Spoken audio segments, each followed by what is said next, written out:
mon père, quand il est mort du cancer de la prostate et on disait mort d'une longue maladie. Beaucoup d'hommes n'osent pas parler de cette maladie parce qu'ils en ont honte.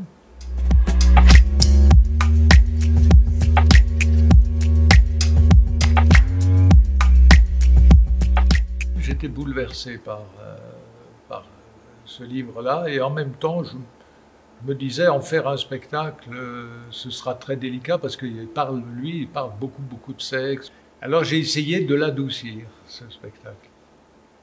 Et c'est un homme qui a perdu sa femme 10 ans auparavant et elle était atteinte aussi, elle, d'une maladie irréversible.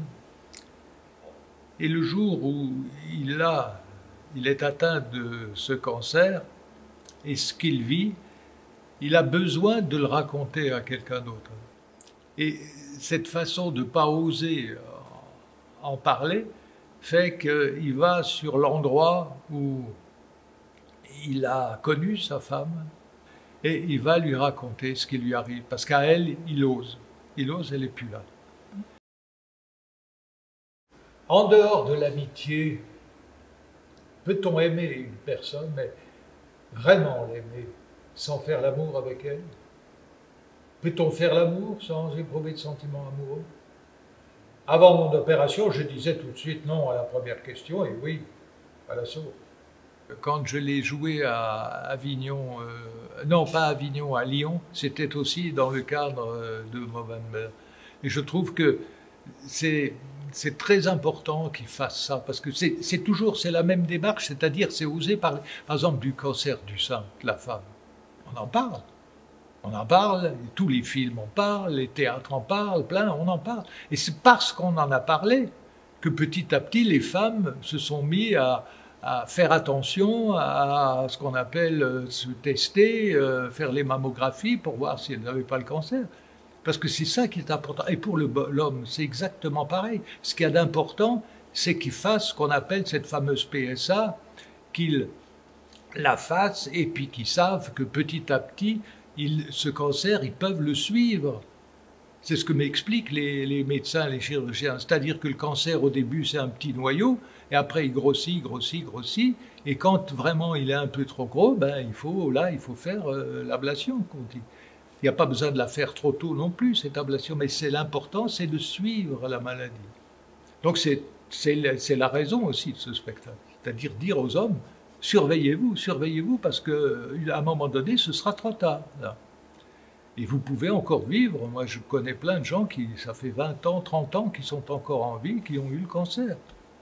Assez vite, la question de la sexualité, au sens physique du terme, s'est rapidement posée comme un problème à résoudre.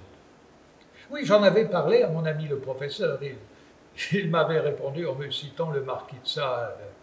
Le pénis entre deux cœurs, c'est le plus court chemin entre deux cœurs. Et alors comment faire sans pénis, lui ai-je dit. Il n'avait pas répondu. Et les femmes, à la fin de la représentation, venaient me voir, elles me disaient « Cette chose, ils nous la cachent, or ce sont des imbéciles. Maintenant, quand je vais le revoir, mon mari, je vais lui dire, écoute, non, le sexe, il n'est pas fini, on peut quand même le vivre d'une autre manière, mais on peut le vivre, n'aie pas honte. » Je ne prononçais jamais le mot de prostate, ni de cancer. Je ne sais pas si elle me comprenait, elle m'écoutait et ne disait rien. Je ne voulais surtout pas lui tenir un langage trop cru, j'avais peur qu'elle parle. Et puis, un soir, elle m'a entraîné dans sa chambre à coucher où elle a retiré ses habits. Sous mes yeux, elle devenait une autre. Son corps dégageait une chaleur magnifique. Je n'avais plus qu'à la prendre, à l'embrasser longuement. Je sentais sa main qui cherchait mon sexe. Je lui échappais, j'avais honte. Ce spectacle même, il était un peu boycotté par les hommes parce qu'ils faisaient des graffitis sur nos affiches, ils mettaient des sexes coupés en rondelles, l'air de dire, etc. Et il y avait des journalistes, le Basque et la Plume sur France Inter, là, avaient parlé de ça. Ils disaient à Avignon, il n'y a plus de censure, il n'y a plus rien. Maintenant, on voit des spectacles, hommes nus, femmes nues en scène, etc. Tout ça. Mais le fait d'oser parler du sexe de l'homme, c'est une censure incroyable. Les hommes, ils ne veulent pas qu'on en parle. Et ça me bouleverse parce que je me rends compte que plein d'hommes pourraient vivre d'une manière beaucoup plus heureuse si quelque part ils assumaient totalement leur maladie, leur cancer.